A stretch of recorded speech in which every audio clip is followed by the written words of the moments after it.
नमस्कार साथियों, मैं डॉक्टर संजय सुथार परिज्ञान क्लासेस के डिजिटल प्लेटफॉर्म पर आपका एक बार फिर स्वागत करता हूं। हम भौतिक भूगोल पर चर्चा कर रहे थे और हमारी चर्चा हो रही थी किस संदर्भ के अंदर, दाब पेटियों के संदर्भ के अंदर। और आज हमारी चर्चा का जो विषय है वह विषय क्या है? पवने हैं। आज हमारी चर्चा का विषय है वो क्या है? पवने हैं। तो सबसे पहला प्रश्न उठता है कि पवन क्या होती है। तो सबसे पहला जो प्रश्न बनता है वह प्रश्न क्या बनता है? पवन होती क्या है। तो देखिए मित्रों, पवन क्या है तो सबसे बड़ा विषय है। तो पवन क्या होता है? पृथ्वी की सतह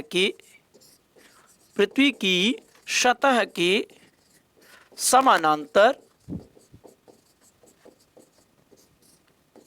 पृथ्वी की सतह के समानांतर ऊर्ध्वाधर वायु की गति क्या कहलाती है? पवन कहलाती है। ठीक है ना। If air blow horizontally with the parallel to the earth. ठीक है। और ये भी कहाँ पर होनी चाहिए? पृथ्वी की सतह पर ही होनी चाहिए, यानी कि पृथ्वी की सतह के समीप होनी चाहिए। ठीक है ना। ऊंचाई पर होगी तो उसे हम जेट स्ट्रीम कहेंगे। तो पृथ्वी की सतह के समीप यदि ये वायु गति करती है तो उसे हम पवन कहते हैं। सीधे सीधे शब्दों में कहें तो blowing air is called winds. ठीक है ना। तो ब्लोइंग एयर इज विंड्स। और हम पवनों का तात्पर्य क्या है कि यदि वायु गति कर रही हो तो उसे हम क्या कहते हैं? पवने कहते हैं। अब बात आती है कि इनका महत्व क्या होता है। तो पवनों का महत्व क्या होता है? ये बहुत महत्वपूर्ण है। पवनों का महत्व क्या होता है? तो सामने की तरफ देखते हैं पवनों का महत्व। देखिए, ये पृथ्वी की आपकी एक सतह है। ठीक है। जिसमें ये भाग किसका है? महाद्वीप का भाग है। ये भाग किसका है? तो समुद्र का भाग है। और समुद्र के अंदर किसकी उपस्थिति है? पानी की उपस्थिति है। समुद्र के अंदर किसकी उपस्थिति है? पानी की उपस्थिति है। अब पवनें क्या होती है? पृथ्वी की सतह के समानांतर और सतह के साथ साथ चलती है। ठीक है ना। तो वो वायु यदि गति करती है तो उसको हम क्या कहते हैं? पवन कहते हैं। अब वायु की गति है अर्थात पवनें चल रही है इस दिशा के अंदर। ठीक है। तो समुद्र के अंदर जो वाष्पन होता है, जो आर्द्रता ग्रहण करती है वायु, वो आर्द्रता या इस बादल को एक स्थान से दूसरे स्थान पर ले जाने का कार्य कौन करती है? पवनें करती है। तो हिंद महासागर में वाष्पन होता है और वर्षा भारत में होती है। तो इस पानी को कौन लेकर के आया? तो पवनें लेकर के आती है। तो पवनें क्या करती है? आर्द्रता को एक स्थान से दूसरे स्थान पर ले जाने का कार्य करती है। तो जलवायु विज्ञान के अंदर वर्षा जैसे घटक या वर्षा जैसे महत्वपूर्ण घटनाओं के लिए एक उत्तरदायी कारक जो होता है वो पवनें भी होती हैं। एक इम्पॉर्टेंट फैक्टर जो होता है वो कौन सा होता है? विंड्स का भी होता है। तो ये हमें आवश्यक रूप से रखना है ध्यान। तो पवनें क्या करती हैं? आर्द्रता को एक स्थान से दूसरा स्थान पर ले जाती हैं। इसके अतिरिक्त पवनें क्या होती है? ताप दशाओं को भी प्रभावित करती हैं और एक स्थान से दूसरे स्थान के अंदर ताप दशाओं की भी गति के लिए उत्तरदायी होती है। कुछ पवनें गर्म होती हैं, तो गर्म पवनें जहाँ तक चलती है तो वहाँ पर कुछ गर्माहट के प्रभाव लाती है। कुछ पवनें अत्यधिक ठंडी होती है, जहाँ तक चलती है वहाँ तक ठंडा या जमा देने का कार्य करती हैं। तो पवनों का क्या महत्व होता है? तो पवनें पृथ्वी पर आर्द्रता एवं ताप के गमन के लिए कार्य करती है। तो एक स्थान से दूसरे स्थान पर ले जाने के लिए कौन कार्य करता है? पवनें कार्य करती हैं। जलवायु विज्ञान में इसका महत्व होता है। अब बात उठती है कि पवनों का विशेष महत्व क्या है। तो पवनों का क्या है? महत्व की बात चल रही है। तो पवनों के महत्व तो हम देख चुके हैं कि पवनों का जो महत्व है वो क्या है? आपका किसको संदर्भित है कि वह आर्द्रता एवं जो आपका ताप है उसके गमन के लिए कार्य करती है। अब प्रश्न उठता है कि पवनों का निर्माण के लिए सबसे महत्वपूर्ण कारक कौन सा है? तो पवनों के निर्माण के लिए सबसे महत्वपूर्ण कारक कौन सा है, तो ये हमें ध्यान रखना पड़ेगा। तो पवनों के निर्माण के लिए सबसे महत्वपूर्ण कारक जो बनता है वो तो कारक कौन सा है भाई, सूर्य का तापमान है, और सूर्य ताप है, सूर्य के आने वाली विकिरण है। ये पवनों के निर्माण के लिए इसे हम क्या कह सकते हैं, उत्प्रेरक बल कह सकते हैं। इसे हम क्या कह सकते हैं, उत्प्रेरक बल कहते हैं। ड्राइविंग फोर्स कौन सा होता है, सूर्य का ताप होता है। ठीक है, अब होता क्या है, सूर्य के ताप से पृथ्वी की सतह गर्म होती है, और तापमान में वृद्धि होने से हम जानते हैं कि वायु दाब के अंदर क्या आती है, कमी आती है। वायु दाब के अंदर क्या आती है, कमी आती है। तो जहां तापमान ज्यादा होता है वहां वायु दाब क्या होता है, अपेक्षाकृत कम होता है। और जहां वायु दाब ज्यादा होता है तो उन क्षेत्रों के अंदर तापमान कम होगा, क्योंकि तापमान और दाब जो है दोनों का संबंध जो होता है वो व्युत्क्रमानुपाती कर्मानुपाती का संबंध होता है। तो जैसे जैसे तापमान में वृद्धि होती जाती है वायु दाब में क्या आती जाती है, कमी आने लगती है। तो तापमान और दबाव वायु दाब के मध्य जो संबंध होता है दोनों क्या होते हैं, एक दूसरे के व्युत्क्रमानुपाती कर्मानुपाती होते हैं। तो इसके बाद हमें यह पता चलता है कि सूर्य ताप जहां ज्यादा होगा वहां पर वायु दाब अपेक्षाकृत कम होगा, और जहां सूर्य ताप क्या होगा, कम होगा, वहां वायु दाब अपेक्षाकृत क्या होगा, आपका ज्यादा होगा। तो ये दोनों का संबंध कैसा है, इन्वर्सली प्रोपोर्शनल है, और पृथ्वी की सतह पर सूर्य ताप का वितरण जो है असमान होता है। तो देख लीजिए ये पृथ्वी का क्षेत्र है, पृथ्वी का एरिया है, इसके ऊपर ये स्थान है, इस स्थान पर वायु दाब मान लीजिए 1040 MB हो रही है, यानी कि 1040 मिली बार हो रहा है। वहीं क्या है कि पृथ्वी पर इस स्थान पर जो वायु दाब है वो कितना हो रहा है, 970 मिली बार हो रहा है। तो इस स्थान पर वायु दाब 140 मिली बार, इस स्थान पर वायु दाब 970 मिली बार। तो कम वायु दाब कहाँ है, तो 970 मिली बार वाले स्थान के अंदर है। तो मान लीजिए ये स्थान जो बन रहा है ये तो दिल्ली है भाई साहब, और ये स्थान कौन सा है, तो मान लीजिए अहमदाबाद है। तो ऐसी स्थिति के अंदर क्या होगा, वायु जो होगी उच्च दाब से किसकी तरफ गति करेगी, निम्न दाब की तरफ गति करेगी, अर्थात अहमदाबाद से पवने किसकी तरफ चलेगी, दिल्ली की तरफ चलेगी। तो वायु सदैव उच्च दाब से निम्न दाब की तरफ गति करती है। दाब प्रवणता का यह अंतर, वायु दाब का यह अंतर पवनों को क्या करता है, गतिशील बनाता है, और वायु को क्या करता है, गति देता है, क्योंकि वायु सदैव उच्च दाब से निम्न दाब की तरफ गति करती है। तो इसका सबसे प्रमुख कारक बनता है वो सूर्य ताप बनता है।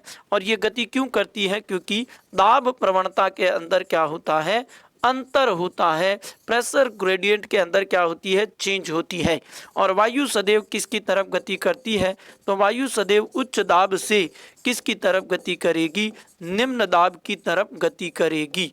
तो वायु सदैव उच्च दाब से निम्न दाब की गति करती है, इसीलिए किसका निर्माण होता है, पवनों का निर्माण होता है। इसके बाद जो महत्वपूर्ण चीज़ आती है वह चीज़ कौन सी आती है, तो ये भी हमें ध्यान रखना है। और वो चीज़ आती है कि पवनों की दिशा को प्रभावित करने का एक महत्वपूर्ण कारक होता है। तो पवनों की दिशा को क्या है, प्रभावित करने का लिए एक महत्वपूर्ण कारक होता है। तो देखिए क्या है कि हम एक डिस्क लेते हैं, क्या लेते हैं, एक डिस्क ले लेते हैं, गोल डिस्क, ठीक है ना। पुराने ज़माने में म्यूज़िक आती थी, म्यूज़िक की डिस्क आया करती थी, उसके बाद में CD DVD आ गई, वो भी एक तरह की डिस्क ही है। तो एक हमने इस तरह की डिस्क ली और इस डिस्क को क्या कर दिया, हमने गतिशील बनाया। इस डिस्क को हमने क्या बनाया, गतिशील बनाया। और इसको आप चाहे घड़ी की सुई के अनुसार घुमा लें या विपरीत घुमा लें, तो इसको हमने क्या बनाया, गतिशील बनाया। और उसके पश्चात हमने गेंद को केंद्र से इस तरफ क्या दिया है, धक्का दिया कि गेंद किस तरफ चली जाए, केंद्र से इस स्थान की तरफ चले, इस दिशा की तरफ चले। तो ये गेंद सीधी दिशा में चलने की बजाय क्या होगी, गेंद किस प्रकार से चलेगी, ये जो आपका पैराबोलिक पाथ बनाती हुई चलेगी, गेंद सीधी नहीं चलेगी। ऐसा क्यों होता है, क्योंकि इसकी सतह के साथ क्या होता है, घर्षण होता है। इस घर्षण के कारण क्या होता है, इसकी सतह पर चलने वाली चीज की गति बदल जाती है। तो ये जो बल, इस घर्षण के कारण क्या होता है, जो गेंद की दिशा बदल जाना, इसे हम किसके नाम से जानते हैं, कोरोलिस बल के नाम से जानते हैं। इसे हम किसके नाम से जानते हैं? कोरोलिस या कोरियोलिस बल के नाम से जानते हैं। तो पृथ्वी भी क्या है? स्फेरिकल है, गोलाकार है। तो पृथ्वी के घूर्णन के कारण भी क्या होता है? बल उत्पन्न होता है। पृथ्वी के घूर्णन के कारण भी क्या होता है? कौन सा बल होता है? यही कोरोलिस बल उत्पन्न होता है, क्योंकि पृथ्वी भी अपने घूर्णन करती है और इसी घूर्णन के उनके कारण कौन सा बल उत्पन्न होगा? कोरोलिस बल उत्पन्न होगा। अतः इसकी सतह पर चलने वाली जो पवनें होगी वो क्या होगी? अपनी दिशा के भटकेगी, किसी और दिशा की तरफ मुड़ेगी। और इसके बारे में किसने बताया था? फेरेल नामक व्यक्ति ने बताया था। तो कोरियोलिस बल के बारे में किसने बताया था? फेरेल नामक व्यक्ति ने बताया था। और फेरेल ने यह बताया कि जो पृथ्वी पर क्या है कि उत्तरी गोलार्ध है, पृथ्वी पर जो क्या है? उत्तरी गोलार्ध है, उत्तरी गोलार्ध में पवनें किसकी तरफ मुड़ती हैं? तो ध्यान रखना, उत्तरी गोलार्ध में पवनें अपने दाएं हाथ की तरफ मुड़ जाती हैं। तो उत्तरी गोलार्ध के अंदर पवनें किसकी तरफ मुड़ती हैं? तो अपने दाएं हाथ की तरफ मुड़ती हैं। और दक्षिणी गोलार्ध में पवनें किसकी तरफ मुड़ती हैं? तो फेरेल ने यह बताया कोरियोलिस बल के प्रभाव से, जो कि पृथ्वी के घूर्णन से उत्पन्न होता है, जो दक्षिणी गोलार्ध के अंदर पवनें हैं वो अपने बाएं हाथ की तरफ खिसक जाती हैं। तो उत्तरी गोलार्ध में पवनें अपने दाएं हाथ की तरफ, दक्षिणी गोलार्ध में पवनें अपने बाएं हाथ की तरफ मुड़ जाती हैं। किसने बताया था? फेरेल ने बताया था। किसके आधार पर बताया था? कोरियोलिस बल के आधार पर बताया था। और कोरियोलिस बल को जो किसके कारण उत्पन्न होता है? तो ये ध्यान रखना, ये पृथ्वी के घूर्णन के कारण उत्पन्न होता है। पृथ्वी अपने अक्ष पर क्या करती है? घूर्णन करती है, और उस घूर्णन के कारण क्या उत्पन्न होता है? जो आपका कोरियोलिस बल उत्पन्न होता है। और कोरियोलिस बल के कारण पृथ्वी की सतह पर चलने वाली वायु जो होती है अपनी दिशा से क्या होती है? कुछ भटक जाती है। और फेरेल ने बताया कि उत्तरी गोलार्ध के अंदर ये किसकी तरफ खिसकेगी? अपने दाएं हाथ की तरफ खिसकेगी। और दक्षिणी गोलार्ध के अंदर ये किसकी तरफ खिसकेगी? अपने बाएं हाथ की तरफ खिसकती है। ये किसने बताया था? फेरेल ने। तो ये जरूर ध्यान रखना, कोरियोलिस बल के कारण उत्तरी गोलार्ध में पवनें अपने दाएं हाथ की तरफ, दक्षिणी गोलार्ध में पवनें अपने बाएं हाथ की तरफ मुड़ती है। बताया किसने है? फेरेल ने। कोरियोलिस बल किसके कारण उत्पन्न होता है? तो पृथ्वी के घूर्णन के कारण उत्पन्न होता है। अब आता है कि पवनें कितने प्रकार की होती है। तो पवनें कितने प्रकार की होती है? तो ध्यान रखना साथियों, पवनों के प्रकार, तो पवनें के कितने प्रकार की होती हैं? तो 3 प्रकार की होती है। पवनें कितने प्रकार की होती हैं? 3 प्रकार की होती हैं। पहली जो पवनें होती है वो कौन सी होती हैं? स्थायी पवनें होती हैं, ठीक है ना? स्थायी पवनें, इन्हें हम क्या करते हैं? प्रचलित पवनें भी कहते हैं, और इसे हम वैश्विक पवन तंत्र भी मानते हैं। दूसरा जो होता है वो कौन सी होती है? अस्थायी पवनें होती है साथियों, ठीक है ना? अस्थायी पवनों को हम क्या कहते हैं? सामयिक पवनें के नाम से भी जानते हैं, पीरियोडिक विंड्स के नाम से भी जानते हैं। और तीसरी जो विंड्स होती है वो कौन सी होती है साथियों? तो स्थानिक पवनें होती है। तो पवनें कितने प्रकार की होती हैं? 3 प्रकार की होती हैं। स्थायी पवनें, अस्थायी पवनें, और कौन सी पवनें? स्थानिक पवनें। तो पवनें कितने प्रकार की साथियों? तो 3 प्रकार की होती हैं। स्थायी पवनें होती है, अस्थायी या सामयिक पवनें होती है, और कौन सी पवनें होती है? स्थानिक पवनें होती है। तो सबसे पहले हम चर्चा करते हैं स्थायी पवनों के बारे में। तो सबसे पहले हम किसके बारे में चर्चा करते हैं? स्थायी पवनों के बारे में चर्चा करते हैं। स्थायी पवनों को हम प्रचलित जो है प्रचलित पवनें भी कहते हैं, ठीक है ना? परमानेंट विंड्स भी कहते हैं, इनको हम प्रचलित पवनें भी कहते हैं। और ये पवनें वैश्विक पवन तंत्र का भाग होती है, अर्थात पूरी दुनिया के अंदर चलती है, ठीक है ना? वैश्विक पवन तंत्र का भाग है।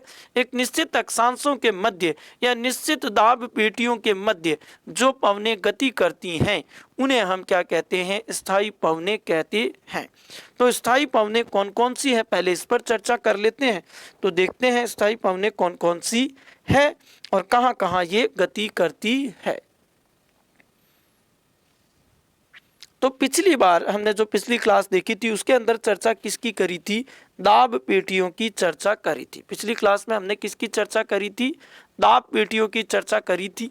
और दाब पेटियां कितनी थी साथियों? तो पहले वो देख लेते हैं। दाब पेटियां पृथ्वी की सतह पर कितनी थी? तो 4 थी। दाब पेटियां पृथ्वी की सतह पर कितनी थी? 4 प्रकार की थी। और कुल कितनी थी? तो 7 थी। तो जो सबसे बीचों बीच जो हमने दाब पेटी देखी पृथ्वी की सतह के जो 10 डिग्री उत्तरी अक्षांश से 10 डिग्री दक्षिणी अक्षांश के मध्य थी, वहां पर कैसा दाब पाया जाता था? निम्न दाब का क्षेत्र था। कैसा क्षेत्र था? निम्न दाब का क्षेत्र था। और इस पेटी को हमने किसका नाम दिया था? डोल ड्रम का नाम दिया था। विषुवत रेखीय निम्न दाब की पेटी नाम दिया था। ठीक है ना, तो इसको हमने क्या कहा था? डोल ड्रम। इसको हमने किसका नाम दिया था? डोल ड्रम का नाम दिया। उसके पश्चात हमने देखा कि 30 डिग्री से 35 डिग्री अक्षांश के मध्य, 30 डिग्री से 35 डिग्री अक्षांश के मध्य दोनों गोलार्ध में, तो 30 डिग्री उत्तरी अक्षांश से 35 डिग्री उत्तरी अक्षांश और 30 डिग्री दक्षिणी अक्षांश से 35 डिग्री दक्षिणी अक्षांश, तो 30 डिग्री दक्षिणी अक्षांश से 35 डिग्री दक्षिणी अक्षांश, इन दोनों के मध्य कैसा क्षेत्र पाया जाता है साथियों? तो उच्च दाब का क्षेत्र पाया जाता है। इन दोनों के मध्य कौन सा क्षेत्र है? उच्च दाब का क्षेत्र। इसे हम अश्व अक्षांश भी कहते हैं या फिर इसे हम क्या कहते हैं? उपोष्ण उच्च दाब भी कहते हैं। तो इसे हम उपोष्ण उच्च दाब के नाम से भी जानते हैं। इसके पश्चात हमने देखा कि 60 से 65 डिग्री अक्षांश के मध्य दोनों गोलार्ध में, तो 60 से 65 डिग्री अक्षांश के मध्य दोनों गोलार्ध में हमें कैसा क्षेत्र मिलता है? निम्न दाब का क्षेत्र मिलता है, जिसे हम क्या कहते हैं? शीतोष्ण निम्न दाब कहते हैं। तो 60 से 65 डिग्री अक्षांशों के मध्य दोनों गोलार्ध में आपको क्या मिलेगा? निम्न दाब का क्षेत्र मिलता है। ठीक है ना, तो यहाँ पर कैसा क्षेत्र है? निम्न दाब का क्षेत्र है, और वो भी कौन सा है? आपका उपध्रुवीय है। और वहीं 85 डिग्री से उच्च अक्षांश के अंदर दोनों गोलार्ध के अंदर आपको क्या मिलता है? उच्च दाब का क्षेत्र मिलता है, और वो भी कौन सा? ध्रुवीय उच्च दाब का क्षेत्र मिलता है। तो दोनों गोलार्ध में 85 डिग्री अक्षांश से उत्तर में या दक्षिण में दोनों गोलार्ध के अंदर जो भी स्थिति बनती है, वहां पर क्या स्थिति पाई जाती है? उच्च दाब की स्थिति पाई जाती है। तो यह हाई प्रेशर होता है। तो ये जो पृथ्वी के ऊपर वैश्विक दाब पेटियां हैं, इसमें निश्चित दाब पेटियों के मध्य जो गति होती है उसे हम क्या कहते हैं? स्थायी पवनें कहते हैं। ये वैश्विक पवन तंत्र का भाग होता है। ये किसका भाग होता है? वैश्विक पवन तंत्र का भाग होता है। तो देखिए साथियों, हुआ क्या था? हुआ ये था कि विषुवत रेखा के क्षेत्र में गर्मी ज़्यादा थी, इसलिए पवनें यहाँ से क्या हुई? वायु यहाँ से ऊपर उठी और क्या हुई? 30 से 35 डिग्री अक्षांश के आसपास आकर के नीचे खिसक गई। ठीक है ना, तो 10 डिग्री से उत्तरी अक्षांश से 10 डिग्री दक्षिणी अक्षांश के मध्य के क्षेत्र के अंदर पवनें ऊपर उठी और क्या हुई? 30 से 35 डिग्री अक्षांश के मध्य आकर के नीचे उतर गई थी। इसीलिए विषुवत रेखा के दोनों तरफ के क्षेत्र के अंदर एक निम्न दाब का क्षेत्र बना, जिसे हमने डोलड्रम का क्षेत्र कहा। वहीं दोनों तरफ उत्तरी व दक्षिणी गोलार्ध में 30 से 35 डिग्री के अक्षांश के मध्य में जो हवाएं नीचे उतर रही थी, डिसेंडिंग हो रही थी, इसके कारण कैसा क्षेत्र बना? उच्च दाब का क्षेत्र बना। अब जो पवनें विषुवत रेखीय निम्न दाब की पेटी की तरफ आती है उपोष्ण उच्च दाब के क्षेत्र से, उसे हम क्या कहते हैं? व्यापारिक पवनें कहते हैं। तो इसको हम गौर से समझेंगे। तो देखिए साथियों, यहाँ कैसा दाब है? उच्च दाब। यहाँ कैसा दाब है? निम्न दाब। पवन की गति किससे किस तरफ होती है? उच्च दाब से निम्न दाब की तरफ होती है, अर्थात पृथ्वी की सतह पर क्या होगी? पवनें उच्च दाब से निम्न दाब की तरफ चलेगी। यहाँ पर भी देखिए 30 से 35 डिग्री दक्षिणी अक्षांश के मध्य कैसा दाब? उच्च दाब। 10 डिग्री से उत्तरी अक्षांश से 10 डिग्री दक्षिणी अक्षांश के मध्य कैसा दाब? निम्न दाब। तो पवनें किधर से किधर चलेगी? उच्च दाब से निम्न दाब की तरफ चलेगी। तो पवनें यहाँ पर भी पृथ्वी की सतह के सहारे सहारे इस दिशा के अंदर चलती है। अब होता क्या है? यहाँ फेरेल का नियम आता है। उत्तरी गोलार्ध के अंदर यदि हम उपोष्ण उच्च दाब और विषुवत रेखीय निम्न दाब के पवनों के मध्य वायु की दिशा देखें तो होनी तो क्या चाहिए थी? उत्तर से दक्षिण की तरफ होनी चाहिए थी। तो देखिए, इधर उच्च दाब है, इधर निम्न दाब है, तो उच्च दाब से निम्न दाब की तरफ आनी चाहिए। तो उत्तर से क्या होनी चाहिए? दक्षिण की तरफ होनी चाहिए। लेकिन फेरेल का नियम क्या कहता है? तो फेरेल का नियम कहता है कि पवने क्या होगी, उत्तरी गोलार्ध में अपने दाएं हाथ की तरफ और दक्षिणी गोलार्ध में अपने बाएं हाथ की तरफ मुड़ेगी। तो पेरेल ने क्या कहा, उत्तरी गोलार्ध में ये अपने दाएं हाथ की तरफ और दक्षिणी गोलार्ध में ये अपने बाएं हाथ की तरफ मुड़ेगी। इसलिए इसका जो फर्क दिखाई देगा वो आपको यहाँ पर भी दिखाई देगा। और ये पवने क्या होगी, उत्तरी गोलार्ध के अंदर जो उत्तर से दक्षिण दिशा में आनी चाहिए थी वो अपने कौन से हाथ की तरफ मुड़ जाएगी, दाएं हाथ की तरफ मुड़ जाएंगी। और इस कारण जो पवनों की दिशा होगी वो क्या होगी, उत्तर पूर्व से दक्षिण पश्चिम की तरफ होगी। तो इन पवनों की दिशा क्या होगी, उत्तर पूर्व से दक्षिण पश्चिम की तरफ होगी। ये तो उत्तरी गोलार्ध की बात हुई। अब हम बात करते हैं दक्षिणी गोलार्ध की तरफ। तो दक्षिणी गोलार्ध की तरफ यदि हम आते हैं तो देखिए यहाँ पर कैसा दाब है, उच्च दाब है, यहाँ पर कैसा दाब है, निम्न दाब है। अतः पवने उच्च दाब से निम्न दाब की तरफ ही चलेगी, उपोष्ण उच्च दाब से विषुवत रेखीय निम्न दाब या डोलड्रम की तरफ चलेगी। तो इन पवनों की दिशा क्या होनी चाहिए थी, दक्षिण से उत्तर होनी चाहिए थी। इन पवनों की दिशा क्या होनी चाहिए थी, दक्षिण से उत्तर होनी चाहिए थी। लेकिन पेरेल ने क्या कहा, पवनों की दिशा तो क्या हो जाएगी, अपने बाएं हाथ की तरफ मुड़ेगी। अर्थात पवनों की दिशा किस तरफ मुड़ जाती है, अपने बाएं हाथ की तरफ मुड़ जाती है। अतः यहाँ जो पवनों की दिशा होती है वो क्या होती है, दक्षिण पूर्व से उत्तर पश्चिम की तरफ हो जाती है।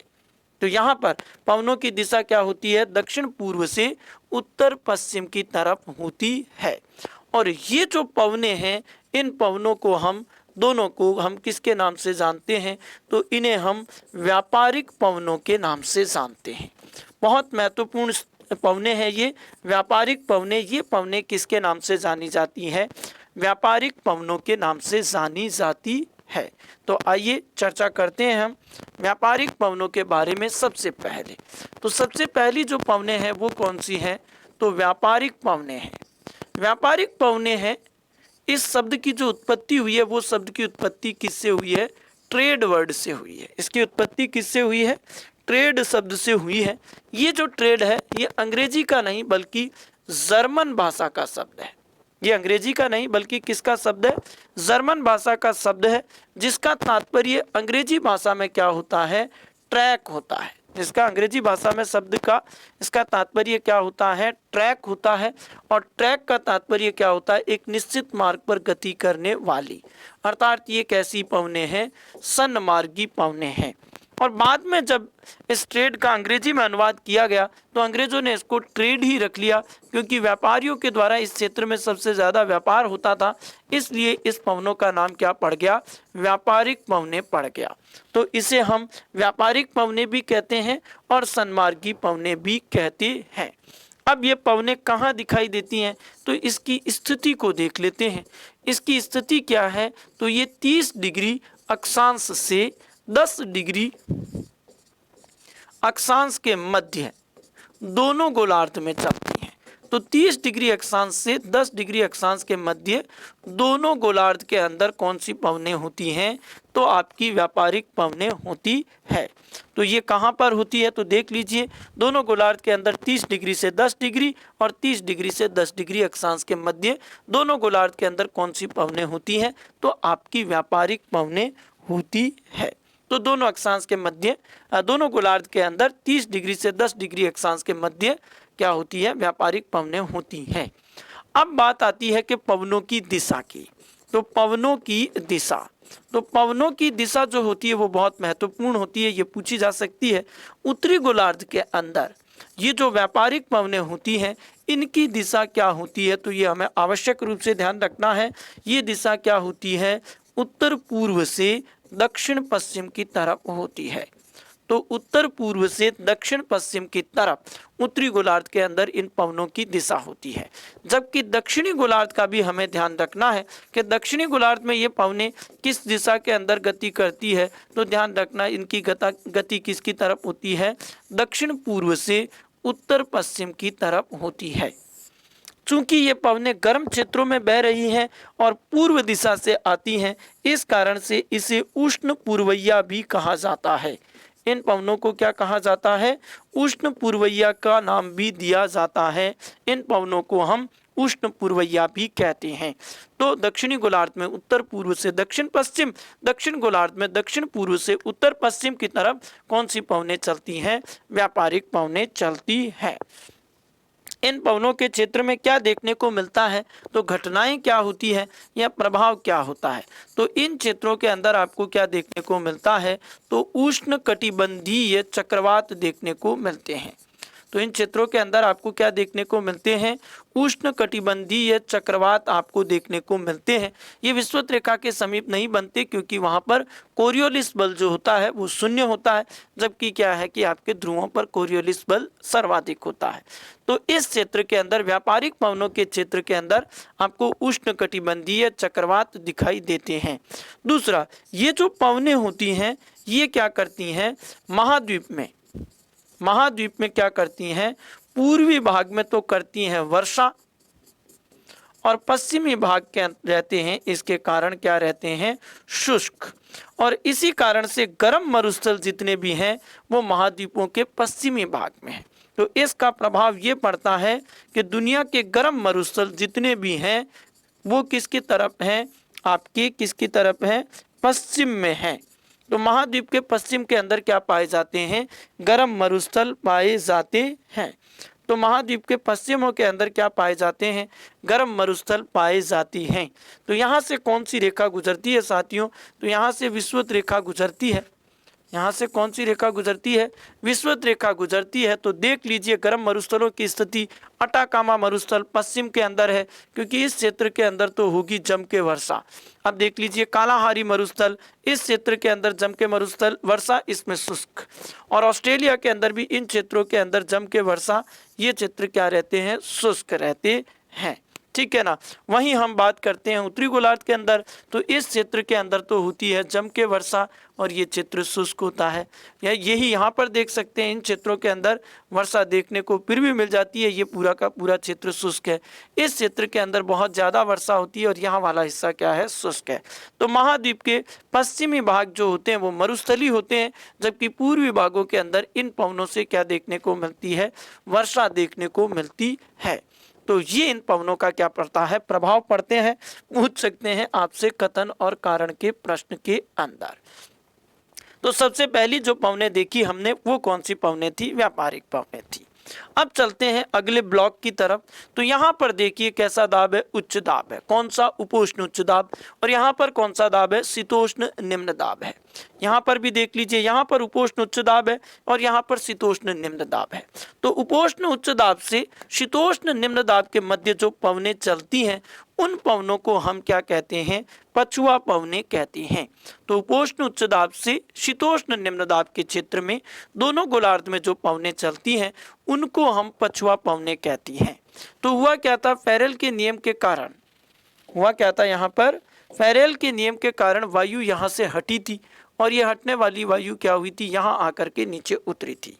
इस तरफ भी यही हुआ था, फेरेल के नियम के कारण वायु हटी और यहाँ आकर के नीचे उतर गई। तो शीतोष्ण क्षेत्र के अंदर क्या बन गया? एक निम्न दाब का क्षेत्र बना और यहाँ पर तो उच्च दाब का क्षेत्र है ही। तो ऐसी स्थिति के अंदर सतह पर जो पवनें होती है वो क्या होती है? उच्च दाब से निम्न दाब की तरफ दोनों गोलार्ध के अंदर क्या करती हैं? गति करती हैं। तो सतह पर तो पवनें उच्च दाब से निम्न दाब की तरफ गति करती हैं, अर्थात उपोष्ण उच्च दाब से शीतोष्ण निम्न दाब की तरफ पवनों की होगी गति। अब जब ये गति होगी तो बहुत इंपॉर्टेंट है, सामने की तरफ देखना। उत्तरी गोलार्ध के अंदर पवनों की दिशा क्या होनी चाहिए थी? दक्षिण से उत्तर होनी चाहिए थी। उत्तरी गोलार्ध में पवनों की दिशा क्या होनी चाहिए थी? दक्षिण से उत्तर। ये देखो दक्षिण है, ये क्या है? उत्तर है। पवनों की दिशा क्या होनी चाहिए थी? दक्षिण से उत्तर। अस्म अक्षांश से शीतोष्ण दाब की तरफ तो दक्षिण से उत्तर होनी चाहिए थी, लेकिन पेरेल का नियम यहीं पर भी काम करता है और कहता है कि ये पवनें अपने कौन से हाथ की तरफ? दाएं हाथ की तरफ मुड़ती हैं। इस कारण पवनों की जो दिशा बनती है वो दिशा क्या बनती है? आपकी दक्षिण पश्चिम से उत्तर पूर्व की तरफ बन जाती है। तो ये पवनें दक्षिण से उत्तर की तरफ चलने की बजाय कहाँ पर चलती हैं? तो दक्षिण पश्चिम से उत्तर पूर्व की तरफ क्या करती हैं? गति करती हैं, पेरेल के नियम के प्रभाव में। अब दक्षिणी गोलार्ध की तरफ आते हैं। तो दक्षिणी गोलार्ध के अंदर पवनें क्या होती हैं? देखिए, उपोष्ण उच्च दाब से उपध्रुवीय निम्न दाब या शीतोष्ण निम्न दाब की तरफ चलनी चाहिए। तो इन पवनों की दिशा होनी क्या चाहिए? उत्तर से दक्षिण की तरफ होनी चाहिए। क्या होनी चाहिए? उत्तर से दक्षिण की तरफ होनी चाहिए। लेकिन ये पवनें अपने किस हाथ की तरफ खिसकती हैं? तो बाएं हाथ की तरफ खिसकती हैं। और इस कारण से इन पवनों की दिशा जो हो जाती है वो क्या होती है? उत्तर पश्चिम से दक्षिण पूर्व की तरफ हो जाती है। तो ये पवनों की दिशा क्या होती है? उत्तर पश्चिम से दक्षिण पूर्व की तरफ होती हैं। तो ये दोनों के दोनों भाग के अंदर पवनें किस दिशा से आती हैं? पश्चिम भाग से आती हैं। इसीलिए इन पवनों को हम किसकी संज्ञा देते हैं? पछुआ पवनों को संज्ञा देते हैं। इन्हें हम क्या कहते हैं? पछुआ पवनें कहते हैं। तो ये वेस्टर्लीज कहलाती हैं, पछुआ पवनें कहलाती हैं। तो इन्हें हम किसका नाम देते हैं? पछुआ पवनों का नाम देते हैं। कौन सी दिशा से आती है? पश्चिम दिशा से आती है। तो वैश्विक पवन तंत्र के अंदर दूसरा पवन का जो प्रकार होता है वो कौन सा होता है? पछुआ पवनें होता है। तो देखते हैं हम पछुआ पवनों के बारे में। पछुआ पवनें कहाँ पाई जाती है? तो इनकी स्थिति क्या है? तो ये हमें ध्यान रखना पड़ेगा कि इनकी स्थिति क्या है। तो ध्यान रखना, इनकी स्थिति है 35 डिग्री अक्षांश से 60 डिग्री अक्षांश के मध्य। 60 डिग्री अक्षांश के मध्य इनकी क्या पाई जाती है? अवस्थिति पाई जाती है। तो 35 डिग्री अक्षांश से 60 डिग्री अक्षांश के मध्य पछुआ पवनें पाई जाती है। तो ये वेस्टर्लीज कहाँ मिलती है? तो 35 डिग्री से 60 डिग्री अक्षांश के मध्य पछुआ पवनें होती है। ये तो इसकी स्थिति है। और दूसरा जो पॉइंट याद रखना है वो कौन सा याद रखना है? पवनों की दिशा का याद रखना है साथियों। तो पवनों की दिशा जो होती है वो उत्तरी गोलार्ध के अंदर क्या है? तो ये बहुत महत्वपूर्ण है, पूछी जा सकती है। तो उत्तरी गोलार्ध में इनकी दिशा क्या होती है? दक्षिण पश्चिम से उत्तर पूर्व की तरफ होती है। तो ये दिशा क्या होती है? दक्षिण पश्चिम से उत्तर पूर्व की तरफ होती है। जबकि दक्षिणी गोलार्ध के अंदर इन पवनों की दिशा क्या होती है? तो ये भी बहुत महत्वपूर्ण है, पूछा जा सकता है परीक्षा के अंदर। तो इनकी दिशा क्या होती है? उत्तर पश्चिम से दक्षिण पूर्व की तरफ इन पवनों की दिशा होती है। तो इनकी दिशा क्या होती है? उत्तर पूर्व से दक्षिण पश्चिम, उत्तरी गोलार्ध में दक्षिण पश्चिम से उत्तर पूर्व और दक्षिणी गोलार्ध के अंदर उत्तर पश्चिम से दक्षिण पूर्व होती है। तो ये जो पवनें होती है इनके अंदर क्या देखने को मिलता है? इन क्षेत्रों के अंदर प्रभाव क्या देखने को मिलता है? कौन सी मौसमी घटना देखने को मिलती है? तो ध्यान रखना, यहाँ पर शीतोष्ण कटिबंधीय चक्रवात आते हैं। यहाँ पर कैसे चक्रवात आते हैं साथियों? तो शीतोष्ण कटिबंधीय चक्रवात आते हैं। इन चक्रवातों के कुछ स्पेसिफिक नाम हैं, जब हम अगली क्लास के अंदर ये करेंगे तब मैं आपको बताऊंगा। इनके 40 डिग्री के अक्षांश के अंदर ये चक्रवात बने तो इन्हें हम क्या कहते हैं? गरजता चालीसा कहते हैं। यदि ये क्या है कि 50 के अक्षांश में बने, तो 50 डिग्री के अक्षांश के अंदर बने तो इन्हें हम किसका नाम देते हैं? प्रचंड पचासा का नाम देते हैं। तो इन्हें क्या कहा जाता है? प्रचंड पचासा या फ्यूरियस 50s कहा जाता है। और 60 डिग्री के अक्षांश में बने तो इन्हें क्या कहा जाता है? श्रिकिंग 60s यानी कि चीखता साठा नाम के नाम से जानी जाती है। तो ये कितने हैं? आपके 3 तरह के इनके नाम होंगे, कौन से अक्षांश के अंदर इनका निर्माण होता है। तो ये पवनें कौन सी होती हैं? पछुआ पवनें होती हैं। इनको हम वेस्टर्लीज के नाम से जानते हैं। इसके बाद जो पवनें हैं वो पवनें कौन सी होती हैं? आपकी ध्रुवीय पवनें होती हैं। तीसरी जो पवन वैश्विक पवन तंत्र का भाग है वो पवनें कौन सी हैं? ध्रुवीय पवनें हैं। तो देखिए यहाँ पर क्या होता है, यहाँ पर हमने देखा था कि फेरेल के नियम से हवा जो थी वो हटी थी, वो कहाँ पर उतरी थी? नीचे ध्रुवों पर आकर के नीचे उतर गई। तो दोनों गोलार्ध के अंदर ये देखने को मिला, ये पवनें कहाँ आकर के नीचे उतरी? ध्रुवों पर आकर के नीचे उतरी। और ध्रुवों पर कैसा दाब बना? उच्च दाब का क्षेत्र बना। और इसी कारण से उच्च दाब से किसकी तरफ पवनें चलती हैं? निम्न दाब की तरफ पवनें चलती हैं। तो ध्रुवीय उच्च दाब से पवनें किधर चलेगी? शीतोष्ण निम्न दाब की तरफ। सामान्य सिद्धांत है वायु उच्च दाब से निम्न दाब की तरफ चलती है, तो सतह पर ये पवनें किधर चलती हैं? उच्च दाब से निम्न दाब की तरफ चलती है। तो सतह की तरफ ये पवनें उच्च दाब से निम्न दाब की तरफ चलती है। तो ऐसी स्थिति के अंदर उत्तरी गोलार्ध में आप देख सकते हैं कि ध्रुवीय उच्च दाब उत्तर में है, शीतोष्ण निम्न दाब दक्षिण के अंदर है। तो पवनों की दिशा यहाँ क्या होनी चाहिए थी, वही पवनों की दिशा होनी चाहिए थी उत्तर से दक्षिण। लेकिन यहाँ पवनें किसकी तरफ मुड़ती हैं, अपने दाएं हाथ की तरफ मुड़ जाती हैं और पवनों की दिशा किसके समान हो जाती है, व्यापारिक पवनों के समान हो जाती है। अर्थात इनकी दिशा उत्तर पूर्व से दक्षिण पश्चिम की तरफ होती है।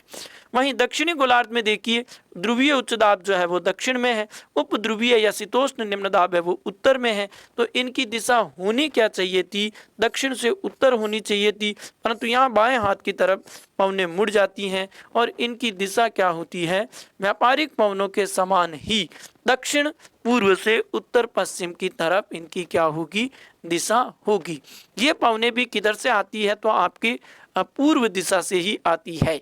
तो हमने व्यापारिक पवनों को हमने उष्ण पूर्वैया कहा था और ये पवनें क्या कहलाती है, ध्रुवीय पूर्वैया पवनें कहलाती है। तो इनको हम क्या कहते हैं, पोलर ईस्टर्लीज पवनें कहते हैं, विंड्स कहते हैं। तो ये पवनें क्या कहलाती हैं, ध्रुवीय पूर्वैया पवनें कहलाती है। ध्रुव के क्षेत्र से आती है, बिल्कुल ठंडी पवनें हैं और जहाँ तक जाती है वहाँ तक किसका काम करती है, जमा देने का काम करती है। तो ये वैश्विक पवन के अंदर 3 पवनें पाई जाती है।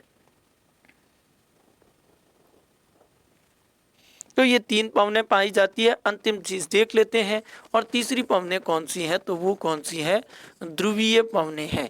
और ध्रुवीय पवनें कहाँ से कहाँ तक चलती है, तो इनकी स्थिति ध्यान रख लेना। इनकी स्थिति कितनी है, 85 डिग्री अक्षांश से 65 डिग्री अक्षांश के मध्य दोनों गोलार्ध में, दोनों गोलार्ध के अंदर है। ठीक है। और पवनों की दिशा जो है वो क्या है, तो ध्यान रखना, पवनों की दिशा व्यापारिक पवनों के समान होती है। उत्तरी गोलार्ध के अंदर इनकी दिशा कौन सी होती है, तो ध्यान रखना, उत्तर पूर्व से दक्षिण पश्चिम होती है। वहीं दक्षिणी गोलार्ध के अंदर इन पवनों की दिशा भी आपको याद रखनी है। तो दक्षिणी गोलार्ध के अंदर इन पवनों की दिशा क्या होती है, दक्षिण पूर्व से उत्तर पश्चिम की तरफ होती है। तो ये पवनों की इनकी दिशा होती है। ये पवनें जहाँ तक जाएगी जमा देने का काम करेगी। तो प्रभाव क्या पड़ता है, ये पवनें क्या होती है, अत्यधिक ठंडी होती है। तो ये पवनें क्या होती है, अत्यधिक ठंडी होती है। जहाँ तक जाती है वहाँ तक पाला पड़ता है या फिर तापमान में अत्यधिक क्या आ जाती है, कमी आ जाती है। आप यहाँ से देख सकते हैं कि ये जो पवनें हैं कहाँ कहाँ से किधर किधर चलती है। तो 0 डिग्री से 30 डिग्री के मध्य दोनों तरफ, दोनों अक्षांश के अंदर आपकी कौन सी पवनें हैं, तो ये व्यापारिक पवनें हैं। इनको हमने जो आपकी ट्रेड विंड्स कहा है। और 35 डिग्री से देख लीजिए 60 डिग्री अक्षांश के मध्य आपको उत्तरी व दक्षिणी गोलार्ध के अंदर पछुआ पवनें मिलेगी और उसके ऊपर आपको कौन सी पवनें मिलेगी, ध्रुवीय पवनें मिलेगी। तो ये सभी पवनों का हिस्सा पाया जाता है। अब यदि हम आगे की तरफ देखें तो यही स्थिति बनती है पृथ्वी के ऊपर संचरण की। तो देखिए क्या हुआ था, विषुवत रेखा से वायु क्या हुई थी, ऊपर उठी थी और ये वायु कहाँ पर नीचे उतरी, तो ये वायु कहाँ पर नीचे उतरी, 30 से 35 डिग्री अक्षांश पे उतरी। तो यहाँ से क्या हुई, पवनें किसकी तरफ चली, विषुवत रेखा की तरफ चली। तो ये जो पूरे के पूरा एक सर्कल बना है, ये पूरा का पूरा वायु का एक संचरण बना है, जो कि क्या है, विषुवत रेखीय निम्न दाब की पेटी से लेकर के और उपोष्ण उच्च दाब की पेटी के मध्य होता है। इस सर्कल को हम किसके नाम से जानते हैं, तो ये जरूर ध्यान रख लेना, इसे हम हेडली सेल के नाम से जानते हैं।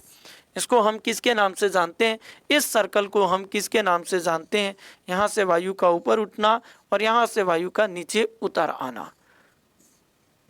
तो ये सर्कल पूरा का पूरा किसके नाम से जाना जाता है, दोनों ही गोलार्ध में हेडली सेल के नाम से जाना जाता है।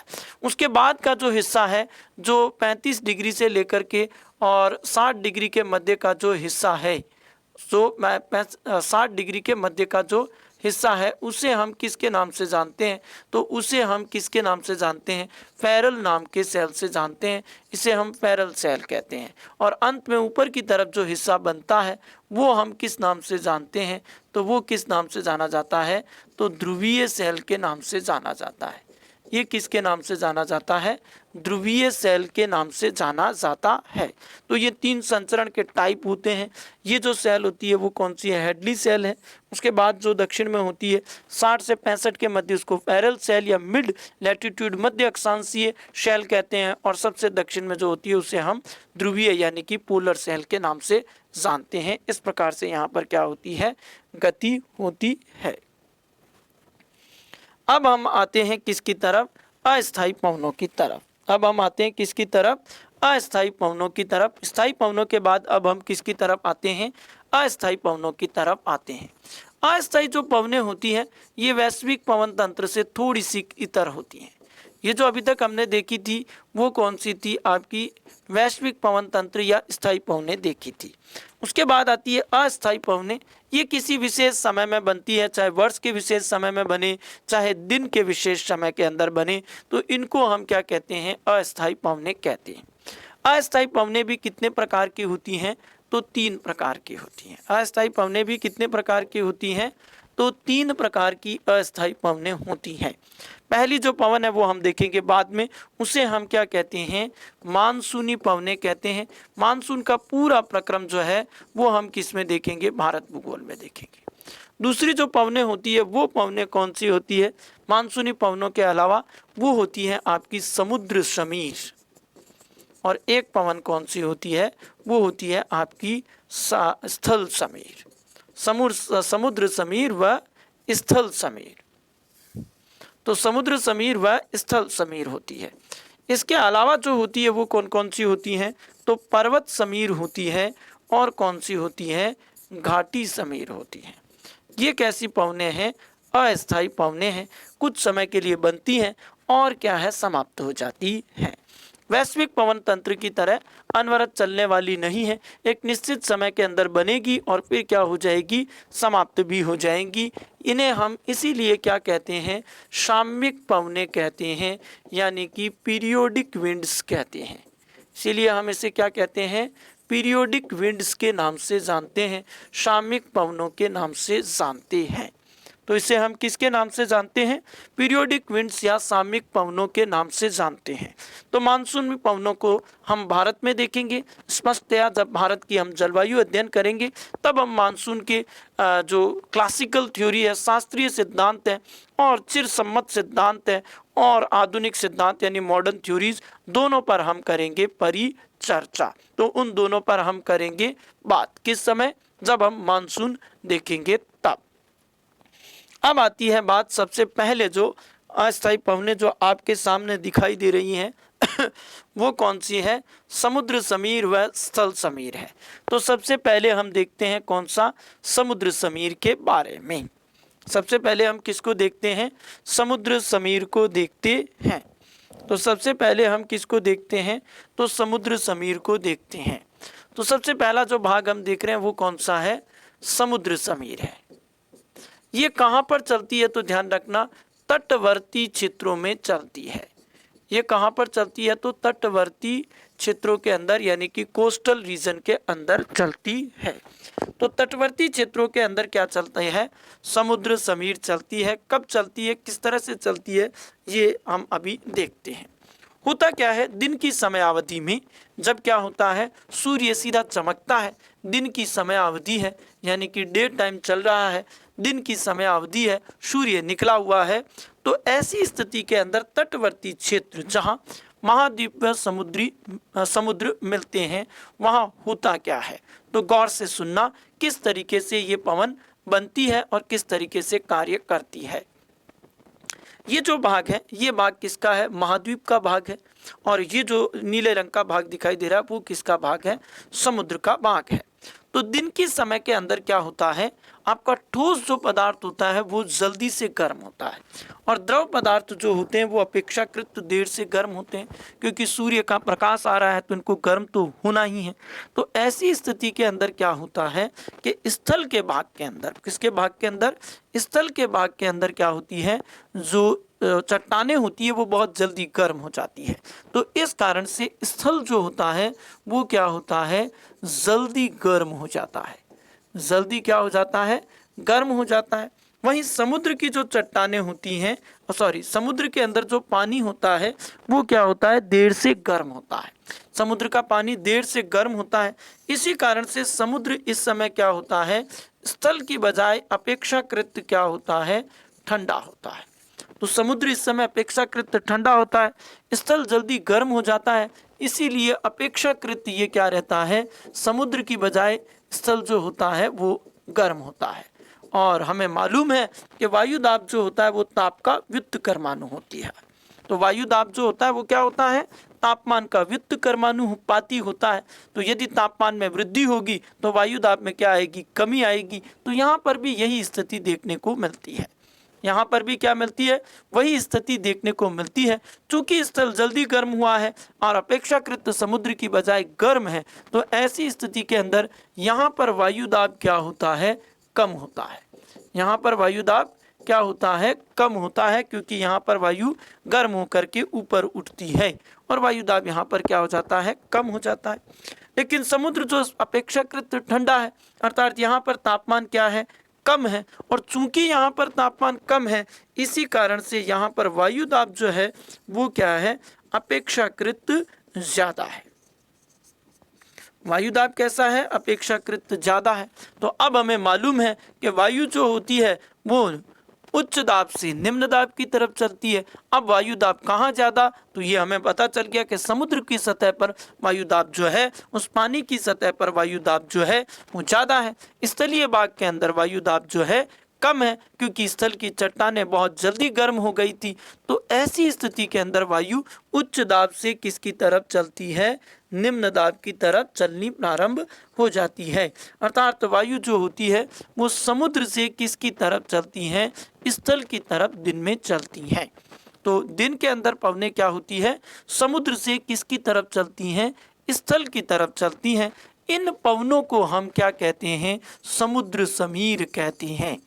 तो दिन के समय में क्या होती है, पवनें समुद्र से किसकी तरफ चलती हैं, स्थल की तरफ चलती हैं। और इन पवनों को हम किसके नाम से जानते हैं, समुद्र समीर के नाम से जानते हैं।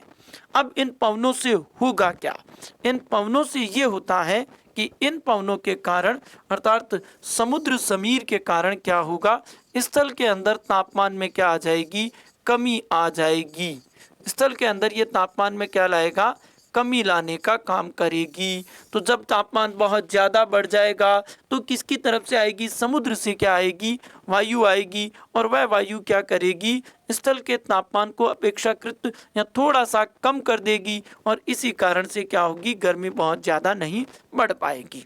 और दूसरा, इन पवनों के कारण क्या होता है, यहाँ पर रोज सायंकाल के अंदर एक वर्षा की मात्रा देखने को मिल जाती है। तटवर्ती क्षेत्रों के अंदर सायंकाल के अंदर वर्षा हो जाती है रोज की अवधि के अंदर। तो ये काम किसके द्वारा होता है, समुद्र समीर। तो सीधी सीधी बात है, दिन के समय में स्थलीय भाग जल्दी गर्म, इसलिए वहां पर कम दाब। समुद्र के अंदर पानी देर से गर्म, इसलिए वहां ज्यादा दाब। वायु ज्यादा दाब से कम दाब की तरफ चलती है, उच्च दाब से निम्न दाब की तरफ चलती है, इसलिए दिन में पवनें समुद्र से स्थल की तरफ चलेगी। और इसी कारण से क्या होगा, समुद्र से आने वाली ठंडी पवनें तापमान में तटवर्ती क्षेत्रों में गिरावट लेकर के आएगी। और हो सकता है सायंकाल के अंदर आपको बारिश भी देखने को मिले। यदि आप क्या है कि वेस्ट इंडीज, श्रीलंका के मैचेस देखते हैं जो द्वीपीय देश हैं, तो वहाँ पर रोज सायंकाल को एक थोड़ी सी वर्षा का खलल होता है। क्रिकेट मैच यदि आप देखते रहते हों तो ये आपने गौर किया होगा। अब आगे चलते हैं, तो अगली जो बनती है वो व्यवस्था किसकी बनती है, स्थल समीर की। समुद्र समीर के बाद जो आती है वो समीर कौन सी आती है, आपकी स्थल समीर आती है।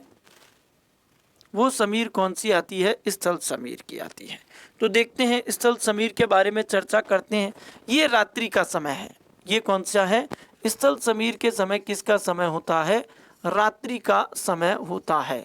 ठीक है ना। तो ये चंदा मामा निकले हुए हैं, चंद्रमा की रोशनी है, ठीक है ना, चांद मुझे आया है नजर वही वाली। तो रात्रि का समय अवधि होती है। अब रात्रि के समय क्या होता है, इसका ठीक उल्टा होता है। अब किरचॉफ का नियम है, अच्छा उत्सर्जक अच्छा अवशोषक भी होता है। अर्थात जो वस्तु जितनी जल्दी गर्म होती है उतनी जल्दी ठंडी भी होगी। तो ऐसी स्थिति के अंदर स्थल जो होता है वो क्या होता है, शीघ्र ठंडा हो जाता है। स्थल जो होता है वो क्या हो जाता है, शीघ्र ठंडा हो जाता है। जबकि समुद्र का जल जो होता है वो अति शीघ्र तो ठंडा नहीं होता, ठीक है ना। जल जल्दी से ठंडा नहीं होता, लेकिन स्थल के भाग की चट्टानें होती है वो बहुत जल्दी क्या हो जाती है, ठंडी हो जाती हैं। और समुद्र का जल जो होता है इस समय क्या होता है, अपेक्षाकृत गर्म होता है।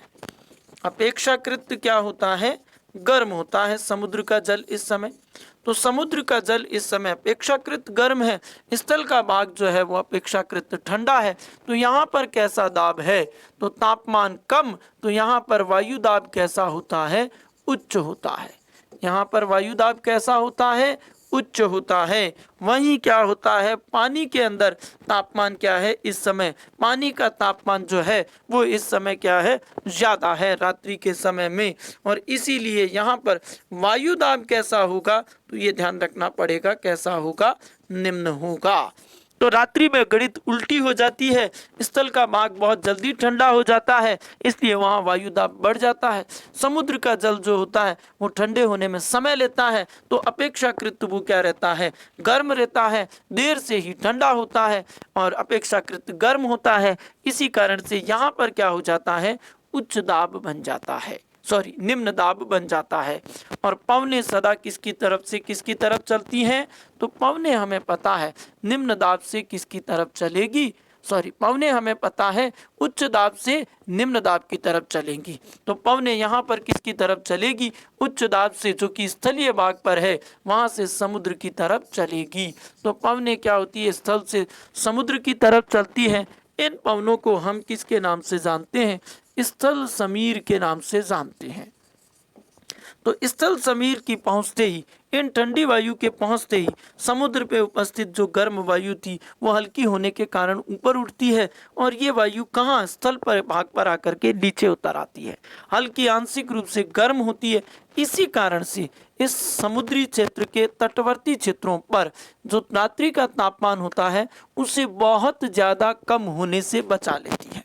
तो तटवर्ती क्षेत्रों के अंदर बहुत ज़्यादा तापमान को कम नहीं होने देती। कौन सी समीर, आपकी स्थल समीर रात्रि के अंदर, क्योंकि ये ठंडी वायु जो जाती है वो समुद्र में उपस्थित गर्म वायु के हल्के होने के कारण उसे ऊपर धकेलती है, और ये वायु क्या होती है, स्थलीय क्षेत्र पर पुनः नीचे उतर आती है और तापमान के अंदर कुछ गर्मी कर देती है। तो तापमान एक्सट्रीम कोल्ड नहीं होता, बहुत ज़्यादा ठंडा नहीं होता है। तो इन पवनों के कारण, समुद्र समीर और स्थल समीर के कारण एक बहुत बड़ा प्रभाव पड़ता है। और वो बहुत बड़ा प्रभाव क्या होता है, तो ध्यान रखना, समुद्र समीर व स्थल समीर के कारण, इन दोनों का ये सम्मिलित प्रभाव है और ये बहुत पूछा जाता है। इन दोनों के कारण, इसके परिणाम स्वरूप, इनके परिणाम स्वरूप क्या होता है ये हमें पता होना चाहिए। तो इनके परिणाम स्वरूप तटवर्ती क्षेत्रों में, कौन से क्षेत्रों में, तटवर्ती क्षेत्रों में ताप साम्य की स्थिति रहती है, यानी कि तापांतर कम होता है। यहाँ पर क्या होता है, तापांतर कम होता है।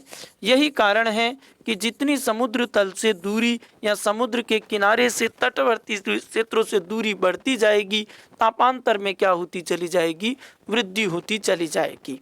तो आप मुंबई के अंदर हैं तो दिन और रात्रि के तापमान में आपको ज़्यादा फर्क नहीं दिखेगा, लेकिन यदि आप राजस्थान या दिल्ली के क्षेत्रों में हैं जो बहुत दूरस्थ हैं, उन क्षेत्रों के अंदर आपको तापमान में क्या दिखाई देगी, ज़्यादा विषमता दिखाई देगी, तापांतर अधिक दिखाई देगा। तो ये इन दोनों पवनों का क्या है, सम्मिलित प्रभाव पड़ता है। इस कारण से तटवर्ती क्षेत्रों के अंदर ताप साम्य स्थिति पाई जाती है, अर्थात रात्रि व दिन के तापमान में बहुत ज़्यादा अंतर देखने को नहीं मिलता है, क्योंकि ये दोनों पवनें क्या करती हैं, ताप को काउंटर करने की कोशिश करती है। और समुद्र समीर के कारण तटवर्ती क्षेत्रों के अंदर क्या होती है, वर्षा हो जाती है। तो दोनों पवनें मिलकर के तटवर्ती क्षेत्रों के अंदर ताप साम्य की स्थिति को बनाए रखने का काम करती हैं। तो ये कौन सी ब्रिज थी?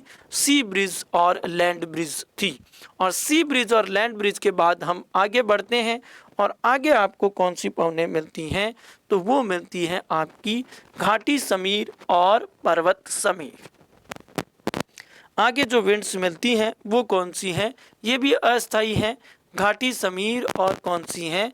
आपकी पर्वत समीर है। तो घाटी समीर और पर्वत समीर में सबसे पहले हम चर्चा कर लेते हैं किसकी? घाटी समीर की। तो सबसे पहले हम चर्चा करते हैं किसकी? घाटी समीर की। अब होता क्या है, समय अवधि किसकी है? दिन की है। समय अवधि किसकी है? दिन की समय अवधि है। और सूर्य जो है वो क्या है? सीधा चमक रहा है। सूर्य क्या हो रहा है? सीधा चमक रहा है। गर्मी का मौसम होना चाहिए सूरज निकला हुआ है। तो इस समय क्या होगा कि ये जो घाटी का भाग होता है, निचला भाग, तो कभी तो यहाँ की छाया पड़ेगी इसके ऊपर, कभी इसकी छाया पड़ेगी। तो ये क्षेत्र क्या होता है? ज़्यादा छाया में रहता है। किसके अंदर रहता है? छाया के अंदर रहता है। जबकि ये जो शिखर होते हैं ये क्या रहते हैं? आपके सामने रहते हैं, सूरज के सामने रहते हैं और इन सूर्य ताप को घाटी के बजाय ज़्यादा प्राप्त करते हैं। इसी कारण से दिन के अंदर क्या होता है? शिखर पर, जो पर्वत का शिखर होता है वहाँ पर तापमान क्या होता है? ज़्यादा होता है। और तापमान ज़्यादा होने के कारण यहाँ पर वायु दाब कैसा पाया जाता है? तो कम पाया जाता है, निम्न पाया जाता है, न्यून पाया जाता है। ठीक है, तो यहाँ पर वायु दाब कैसा है? निम्न वायु दाब है। वहीं घाटी की बात करें तो ये क्षेत्र छाया के अंदर है। तो इसी स्थिति के अंदर घाटी जो है वो क्या है? अपेक्षाकृत ठंडी है। घाटी क्या है? अपेक्षाकृत ठंडी है, क्योंकि ये तो छाया के अंदर है। कभी इसकी छाया पड़ रही है, कभी उधर की छाया पड़ रही है। घाटी के अंदर क्या होता है? सूर्य ताप की मात्रा कम प्राप्त हो रही है। तो घाटी है वो क्या है? अपेक्षाकृत ठंडी है। अतः यहाँ पर वायु दाब कैसा है? ये बहुत इंपॉर्टेंट है। यहाँ पर वायु दाब कैसा होता है? तो उच्च हो जाता है। तो दिन के समय में घाटी जो होती है वो अपेक्षाकृत ठंडी होती है। अतः वहाँ वायु दाब कैसा पाया जाता है? तो उच्च पाया जाता है। तो हमें तो मालूम है वायु सदैव उच्च दाब से निम्न दाब की गति करती है। तो ऐसी स्थिति के अंदर दिन के समय में घाटी के सहारे सहारे वायु क्या होती है? शिखर की तरफ बढ़ती है। तो दिन के अंदर क्या होती है? घाटी के सहारे सहारे वायु किसकी तरफ बढ़ती है? शिखर की तरफ बढ़ती है। इस समीर को हम क्या कहते हैं? घाटी समीर कहते हैं। तो ये जो दिन के समय के अंदर घाटी के सहारे सहारे, यानी कि पर्वत की शिखर की ढाल के सहारे सहारे, इस ढाल के सहारे सहारे वायु का शिखर की तरफ बढ़ना, ये क्या कहलाता है? घाटी समीर कहलाता है। और यहाँ पर उपस्थित वायु गर्म होकर के ऊपर उठती है और ये वायु क्या होती है? कुछ ठंडी होकर के घाटी के अंदर पुनः नीचे उतर आती हैं। तो ये घटना तो कब देखने को मिलती है? दिन में देखने को मिलती है। तो दिन में शिखर जो कि सूर्य का सीधा सामना करते हैं वहाँ पर तापमान ज़्यादा हो जाता है, वायु दाब कम हो जाता है। जबकि घाटियों के अंदर जो कि छाया के क्षेत्र में अधिक रहती है वहाँ तापमान में आ जाती है कमी। और इस तापमान के कमी आने के कारण यहाँ पर क्या होता है? वायु दाब उच्च होता है। वायु उच्च दाब से निम्न दाब की तरफ गति करती है। इसलिए जो पहाड़ी की जो ढाल है उसके सहारे सहारे शिखर की तरफ घाटी से वायु बढ़ती है। और इसे हम किसके नाम से जानते हैं? घाटी समीर के नाम से जानते हैं। तो दिन में कौन सी बनती है? घाटी समीर बनती है। अब आती है बात कौन सा समीर? आपका पर्वत समीर। घाटी समीर के बाद जो समीर आती है वो समीर कौन सी आती है? तो पर्वत समीर आती है। हाँ, तो घाटी समीर के बाद कौन सी समीर आती है? तो आपको ध्यान रखना है, पर्वत समीर आती है। तो घाटी समीर के बाद कौन सी समीर आती है? पर्वत समीर आती है। ये समय कब का होता है? रात्रि का होता है। तो रात्रि के अंदर क्या बनती हैं? आपकी पर्वत समीर बनती है। तो रात्रि के अंदर क्या बनता है? आपका पर्वत समीर बनती है। तो देखते हैं रात्रि के समय क्या होता है। देखिए, रात्रि के समय जो पर्वत के शिखर हैं उनकी ऊंचाई अधिक होती है, अधिक ऊंचाई पर होते हैं। और क्या होता है? ऊंचाई बढ़ने पर तापमान में तो हमें पता ही है वायुमंडल में क्या आती है? कमी आती है। ठीक है ना? तो वायुमंडल में तापमान बढ़ने पर क्या होती है? कमी आती है।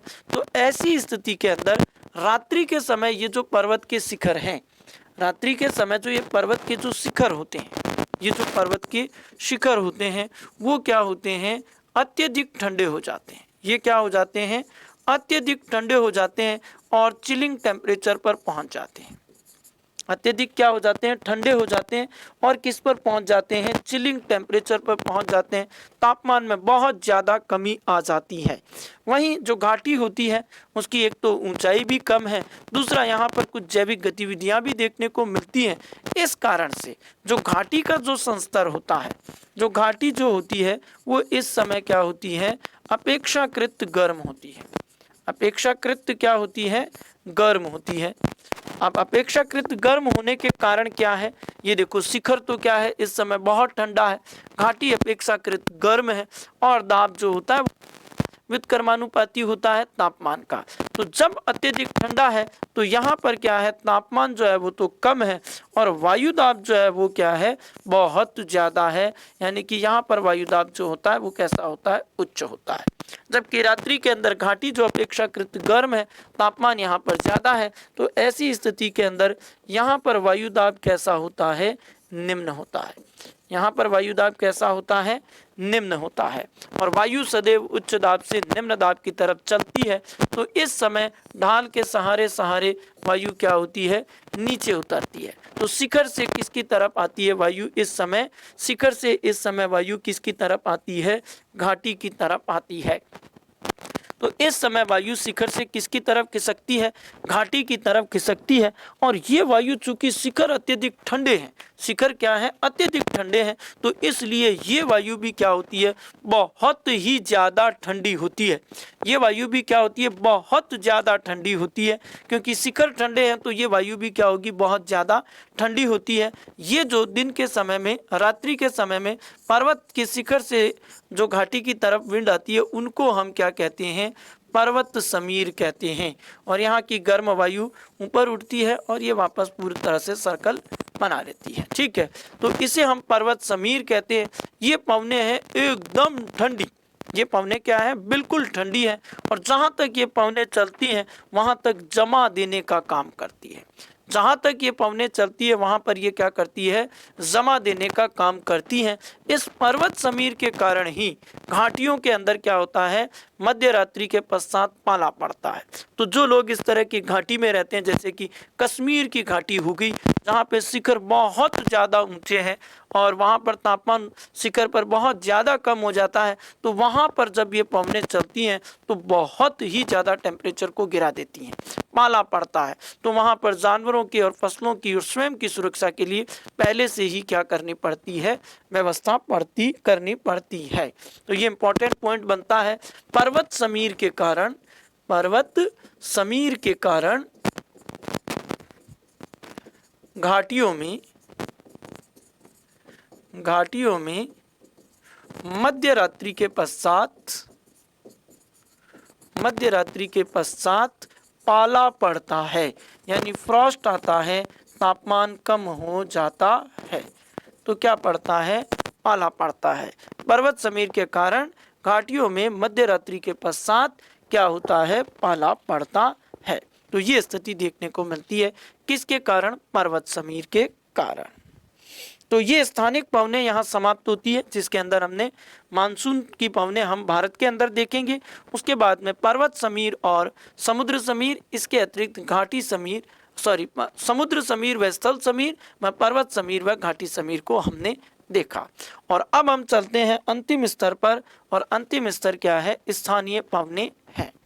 अंतिम स्तर कौन सा है? स्थानीय पवनों का है। तो स्थानीय पवनें क्या होती हैं? वे पवनें जो स्थान विशेष से प्रभावित होकर के एक छोटे से क्षेत्र के अंदर चलती हैं, इन पवनों को हम स्थानीय पवनें कहते हैं। जैसे कि क्या है? बलूचिस्तान के पठार से गर्म होकर के वायु उत्तर भारत के मैदान में बिहार तक चल पड़ती है, पाकिस्तान भी उसका भाग है, और बिहार तक चल पड़ती है। इन पवनों को हम लू की संज्ञा देते हैं। जैसे चिनूक की पवनें यूएसए में चलती है, मिस्ट्रल, फॉन, बोरो जैसी पवनें यूरोप के अंदर चलती हैं। तो एक छोटे क्षेत्र के अंदर किसी विशेष स्थान से प्रभावित होकर चलने वाली पवनों को हम क्या कहते हैं? स्थानीय पवनें कहते हैं। इनका दायरा अपेक्षाकृत क्या होता है, छोटा होता है और किसी विशेष पैटर्न पर ही ये बनती हैं। तो वे पवनें जो स्थान विशेष में प्रभावित होकर एक संक्षिप्त स्थान पर चल पाती हैं, उन्हें हम स्थानिक पवनें कहते हैं। जैसे लू हो गया है, चिनूक हो गया है, मिस्ट्रल हो गया है, फॉन हो गया है और बोरो हो गया है। तो यहाँ पर आप इस वर्ल्ड मैप के अंदर कुछ स्थानिक पवनों को देख सकते हैं। जैसे कि यूएसए के अंदर चिनूक चल रही है, बहुत छोटे क्षेत्र के अंदर। पैम्पेरो है, नॉर्ते है, नॉर्दर है, इसके अलावा खमसिन है, सिरक्को है, हरमेंटॉन है, बर्ग की पवनें हो गई दक्षिण की तरफ, बोरा की पवनें हो गई और काराबुदान की पवनें हो गई हैं, और क्या है कि आपके ब्लिजर्ड की हो गई हैं, नॉर्वेस्टर हो गई हैं, ब्रिक बिल्डर हो गई हैं।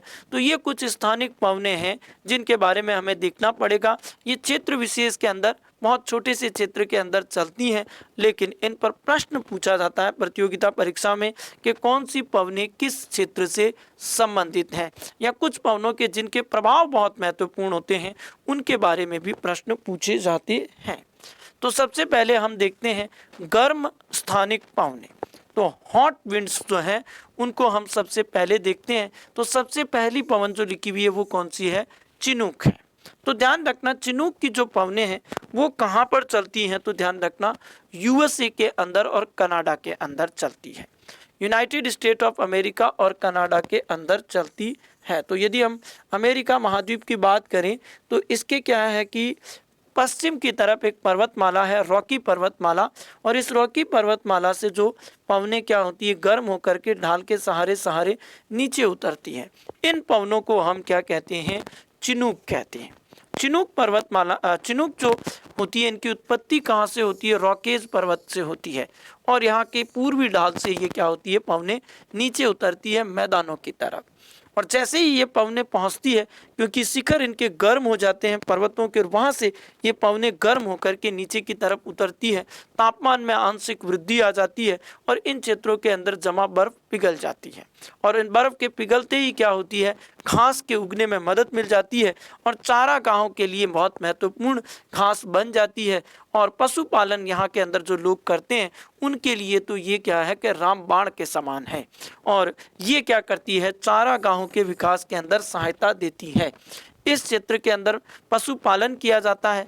यहाँ पर चारागाह को, ये ध्यान रखना है, यहाँ पर चारागाह को रेंचेज कहते हैं, जबकि क्या है आपके पशुपालक को या पशुपालन को क्या कहा जाता है, रेंचिंग कहा जाता है। तो यहाँ पर पशुपालन में वृद्धि करती है कौन सी पवन, चिनूक पवन। कहाँ पर है, तो यूनाइटेड स्टेट ऑफ अमेरिका व कनाडा में बहती है। अगली जो पवन है वो पवन कौन सी है, फोन की पवन है। ये गर्म, उष्ण और एक अत्यधिक शुष्क पवन है। आल्प्स पर्वतमाला से प्रारंभ होती है, आल्प्स पर्वतमाला से प्रारंभ होती है और आंतरिक भागों के अंदर ये फैलती है। France, Austria, Germany, Netherland, Switzerland की तरफ चलती है। तो यदि हम बात करें यूरोप की, तो यूरोप के अंदर क्या है, ये जो क्षेत्र है यहाँ पर एक पर्वतमाला पाई जाती है, आल्प्स पर्वतमाला, और इस आल्प्स पर्वतमाला के जो उत्तरी ढलान है उससे ये नीचे उतर करके विंड्स जाती हैं, और ये विंड्स कहती होती हैं अपेक्षाकृत गर्म होती है। इसके कारण भी क्या होती है, घास उगने में मदद मिलती है, पशुपालन के अंदर ये सहायता करती है। तो यूरोप के अंदर ये पवनें चलती हैं। तो ये भी पूछ लेते हैं कौन से महाद्वीप में है, तो यूरोप के अंदर कौन सी पवनें चलती है, फोन पवनें चलती हैं। अपेक्षाकृत क्या है, चिनूक जैसा प्रभाव यहाँ पर भी देखने को मिलता है। अगली पवन आती है लू पवन। ठीक है, इसे तो कौन नहीं जानता। भारत व पाकिस्तान में जब तापमान जो होता है वो क्या होता है, 40 डिग्री सेंटीग्रेड से 50 डिग्री सेंटीग्रेड के मध्य होता है। 40 डिग्री सेंटीग्रेड से 50 डिग्री सेंटीग्रेड के मध्य होता है, यानी जब गर्मियों का मौसम होता है, अप्रैल मई का माह, तब क्या होती है, अत्यधिक गर्म पवनें चलती हैं, और इन पवनों को हम क्या कहते हैं, लू कहते हैं। तो मई व जून के अंदर जो गर्म धूल भरी पवनें चलती हैं उनको लू कहा जाता है। ये कहाँ से उत्पत्ति होती है इनकी, तो बलूचिस्तान के पठार से ये पवनें निकलती है। संपूर्ण उत्तर भारत के मैदान, राजस्थान या थार के मरुस्थल के अलावा ये बिहार तक, उत्तर भारत के मैदान तक चलती हैं। ये पवनों के प्रभाव, यदि इन पवनों का जो प्रभाव मनुष्य पर पड़ता है वह नकारात्मक होता है, जिससे उल्टी दस्त जैसी शिकायत होती है और व्यक्ति के अंदर पानी की कमी अर्थात निर्जलीकरण की शिकायत होने लगती है। तो लू पवनें ये कहाँ चलती है? उत्तर भारत के मैदान में और थार के मरुस्थल के अंदर चलने वाली गर्म, शुष्क, धूल भरी पवन क्या कहलाती है? लू पवन कहलाती है। अगली पवन आती है खमसिन की पवन। अगली पवन कौन सी आती है? खमसिन की पवन आती है। तो देखिए,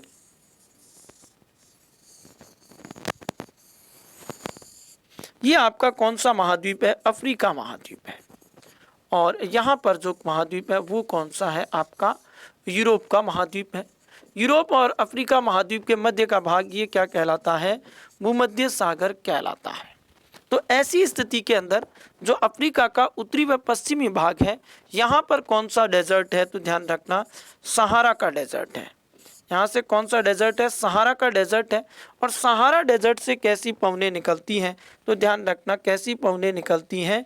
गर्म पवनें निकलती हैं, क्योंकि बहुत गर्म भाग है। तो यहाँ के ऊपर से जो भी पवनें चलेगी वो क्या हो जाएगी?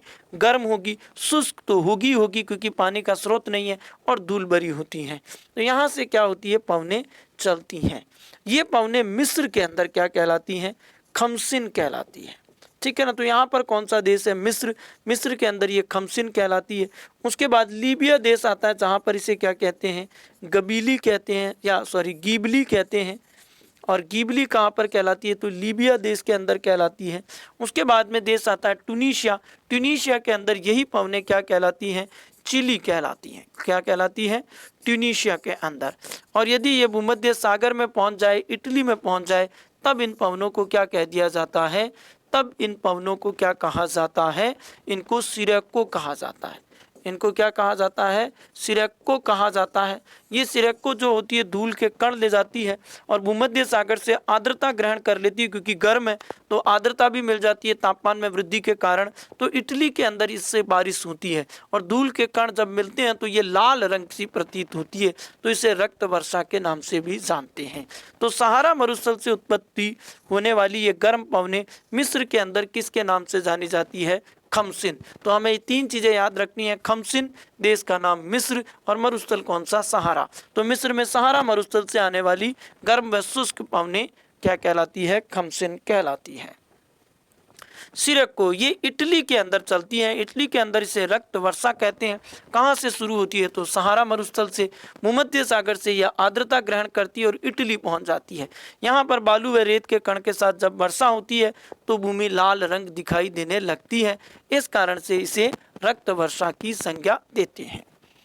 इसके पश्चात आती है चिली। ट्यूनीशिया के अंदर यह गर्म पवन जो कि सहारा मरुस्थल से आती है, चिली कहलाती है। तो चिली, ट्यूनीशिया और सहारा मरुस्थल वैसी शुष्क धूल भरी पवन की प्रकृति रखती है। गीबली ये उष्ण और गर्म है, शुष्क है, धूल से भरी हुई है। कहाँ चलती है? तो ध्यान रखना, लीबिया में चलती है। कहाँ से आती है? तो सहारा मरुस्थल से आती है। तो ये पवन कहाँ से आती है? तो सहारा मरुस्थल से आती है। इसके बाद जो पवन आती है बर्ग पवन। बर्ग पवन क्या है? दक्षिण अफ्रीका के अंदर बहती है। कहाँ पर बहती है? तो दक्षिण अफ्रीका के अंदर बहती है। दक्षिण अफ्रीका के अंदर, दक्षिण अफ्रीका के पठारों से ये पवनें निकलती है और किसकी तरफ चलती हैं? उत्तर व पश्चिम दिशा की तरफ या तटों की तरफ चलती हैं। ठीक है ना। तो अफ्रीका के पठार से निकलकर उत्तर पश्चिमी तटीय क्षेत्रों की तरफ ये पवन चलती है। किसके समान प्रभाव है? इसके फोन की धारा के समान प्रभाव है, अपेक्षाकृत गर्म होती है। कराबुरान। कराबुरान जो है वो कहाँ पर बहती है? चीन के अंदर चलती है। ठीक है ना। मध्य एशिया से चीन की तरफ आती है। वांगो नदी के समीप ये क्या करती है? बालू रेत का निक्षेप करती है, जो कि क्या है? गोबी के मरुस्थल से उठाती है। इसका निक्षेप पीले रंग का होता है और इसे हम किसके नाम से जानते हैं? लोयस के नाम से जानते हैं। तो हमें इतना ही ध्यान रखना है, काराबुरान कहाँ चलती है? चीन के अंदर चलती है। कहाँ चलती है? चीन में चलती है। इसके बाद आती है हर्मनटोन। बहुत इंपॉर्टेंट है और बहुत बार पूछा हुआ है।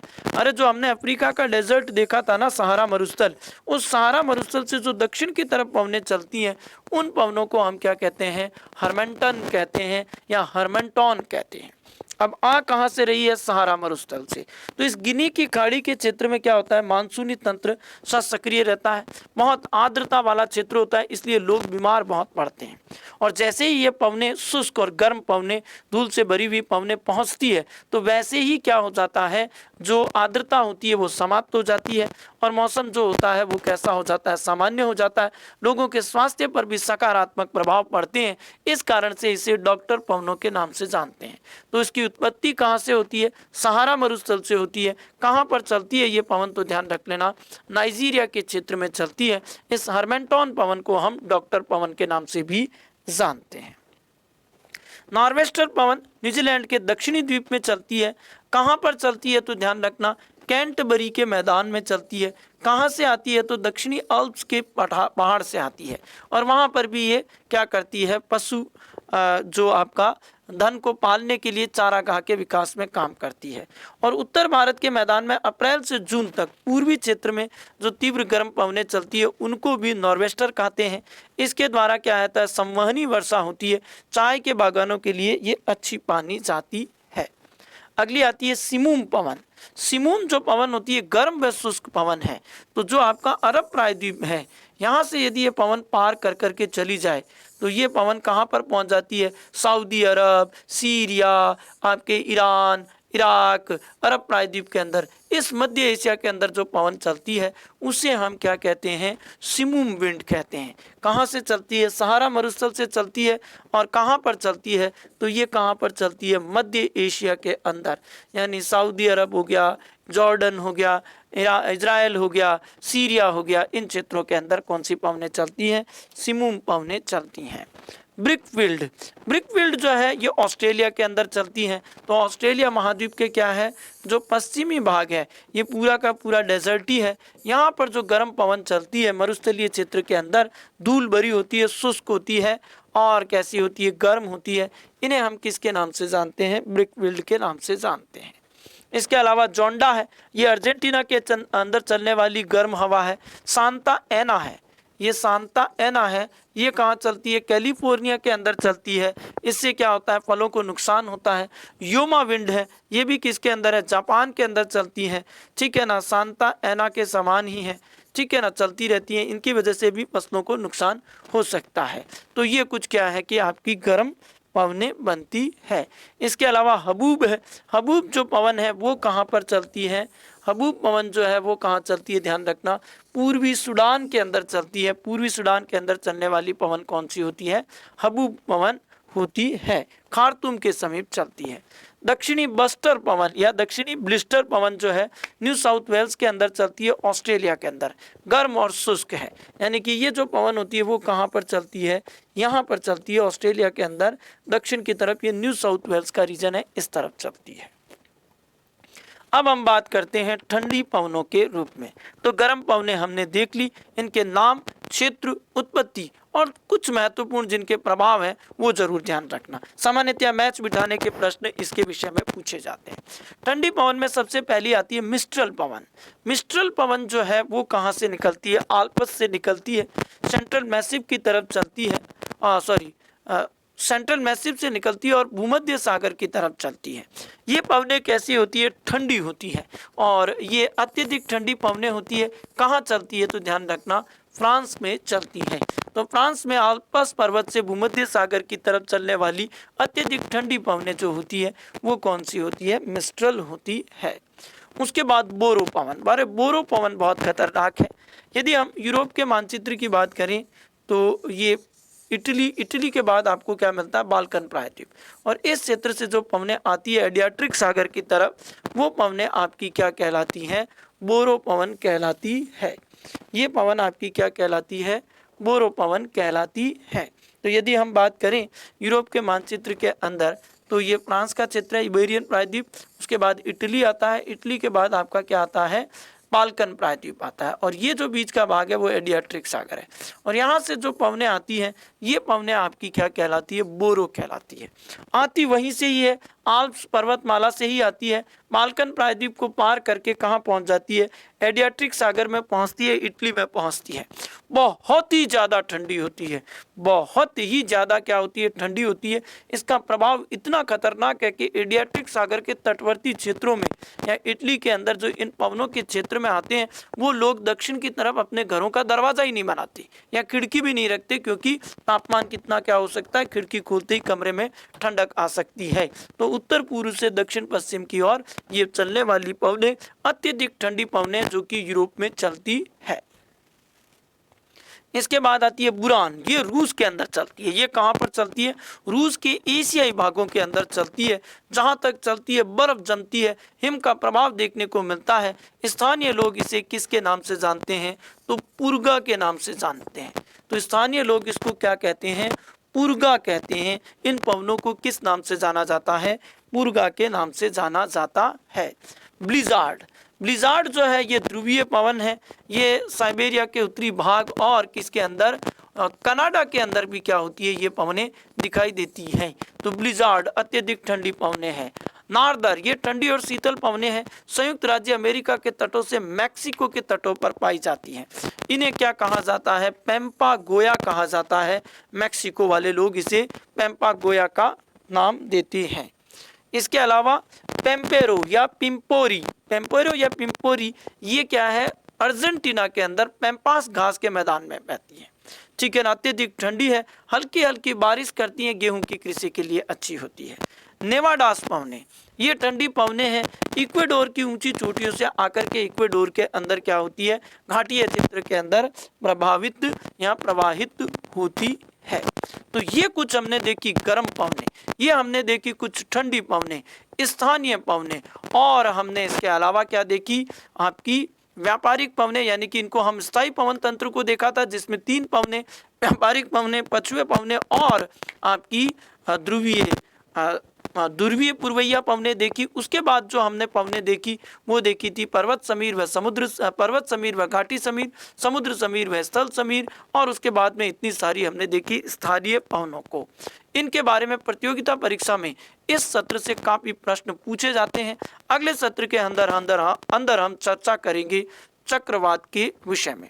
अभी के लिए इतना ही, धन्यवाद।